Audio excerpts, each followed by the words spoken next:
ಉಡುಪಿ ದಕ್ಷಿಣ ಕನ್ನಡ ವಿಧಾನ ಪರಿಷತ್ತಿನ ಉಪಚುನಾವಣೆಗೆ ನನ್ನನ್ನು ಕೋಟಾ ಶ್ರೀನಿವಾಸ ಪೂಜಾರವರಿಂದ ತೆರವಾದ ಸ್ಥಾನಕ್ಕೆ ನನ್ನನ್ನು ಆಯ್ಕೆ ಮಾಡಿದ್ದಾರೆ. BJP ಭಾರತೀಯ ಜನತಾ ಪಾರ್ಟಿಯ ದಕ್ಷಿಣ ಜಿಲ್ಲೆ ನಾಯಕರು, ರಾಜ್ಯದ ನಾಯಕರು, ಕೇಂದ್ರದ ನಾಯಕರೆಲ್ಲ ಸೇರಿಕೊಂಡು ರಾಜ್ಯದ ಅಧ್ಯಕ್ಷರಾದಂಥ ವಿಜೇಂದ್ರಣ್ಣನವರು, ಅದರ ಜೊತೆಗೆ ಎಲ್ಲ ಹಿರಿಯರು, ದಕ್ಷಿಣ ಕನ್ನಡದ ಎಲ್ಲ ಶಾಸಕ ಮಿತ್ರರು, ಉಡುಪಿಯೆಲ್ಲ ಶಾಸಕ ಮಿತ್ರರು, ದಕ್ಷಿಣ ಕನ್ನಡದ ನಮ್ಮ ಸಂಸದರು, ಉಡುಪಿಯ ಸಂಸದರಂಥ ಈ ಹಿಂದೆ ಇದ್ದಂಥ ಅನುಭವಿ ಕೋಟಾ ಶ್ರೀನಿವಾಸ ಪೂಜಾರಿ ಅವರು ಎಲ್ಲ ಸೇರಿಕೊಂಡು ನನ್ನನ್ನು ಒಬ್ಬ ಸಾಮಾನ್ಯ ವ್ಯಕ್ತಿಯನ್ನು, ಪಕ್ಷದ ಸಾಮಾನ್ಯ ಕಾರ್ಯಕರ್ತನನ್ನು ಒಂದು ದೊಡ್ಡ ಜವಾಬ್ದಾರಿಯನ್ನು ಕೊಟ್ಟಿದ್ದಾರೆ. ನಾವು ಯಾವಾಗಲೂ ವ್ಯಕ್ತಿಗಿಂತ ಪಕ್ಷ ಮುಖ್ಯ, ಪಕ್ಷಕ್ಕಿಂತ ದೇಶ ಮುಖ್ಯ ಅಂತ ಅದೇ ಧ್ಯೇಯವಾಕ್ಯದಲ್ಲಿ ಬದುಕ್ತಾ ಬಂದವರು. ನಾವು ಇಲ್ಲಿರ್ತಕ್ಕಂಥದ್ದು ಈ ತಾಯಿ ಭಾರತಾಂಬೆಯ ಸೇವೆಯನ್ನು ಮಾಡಲಿಕ್ಕೆ ಭಾರತೀಯ ಜನತಾ ಪಾರ್ಟಿನ ಆರಿಸಿದ್ದು.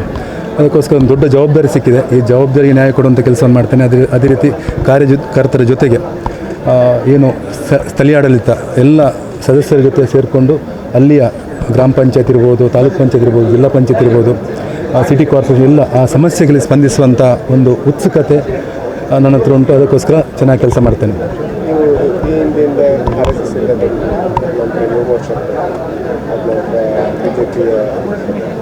ಈಗ ರಾಜಕೀಯದಲ್ಲಿ ಅದರಲ್ಲಿ ವಿಧಾನ ಪರಿಷತ್ ಚುನಾವಣೆ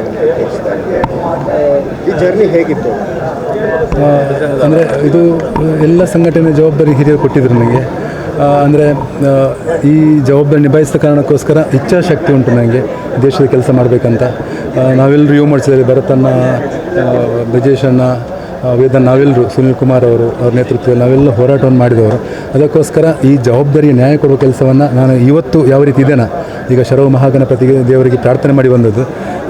ಸಂಘದ ಏನು ಧ್ಯೇಯವಾಕ್ಯ, ಸ್ವಂತಕ್ಕೆ ಸ್ವಲ್ಪ ಸಮಾಜಕ್ಕೆ ಸರ್ವಸ್ವ, ಅದೇ ಧ್ಯೇಯವಾಕ್ಯದಲ್ಲಿ ಬದುಕಿದ್ದೇನೆ ನಾನು.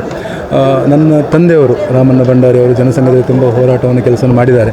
ಅವರೊಂದಷ್ಟು ಮಾರ್ಗಸೂಚಿಯನ್ನು ಹಾಕಿಕೊಟ್ಟಿದ್ದಾರೆ. ಅಷ್ಟೇ ನಮ್ಮ ದಕ್ಷಿಣ ಕನ್ನಡ ಮತ್ತು ಉಡುಪಿ ಜಿಲ್ಲೆಯ ತುಂಬ ನಾಯಕರು ಈ ಪಕ್ಷಕ್ಕೋಸ್ಕರ ತುಂಬ ತ್ಯಾಗ ಮಾಡಿದ್ದಾರೆ, ಬಲಿದಾನ ಮಾಡಿದ್ದಾರೆ. ಅದನ್ನೆಲ್ಲವನ್ನು ನೆನಪಲ್ಲಿ ಇಟ್ಕೊಂಡು ಈ ಪಕ್ಷ ನನ್ನ ತಾಯಿ ಅಂತ ಕೆಲಸ ಮಾಡಲಿಕ್ಕೆ ನಾನು ಬದ್ಧನಿದ್ದೇನೆ. Thank you.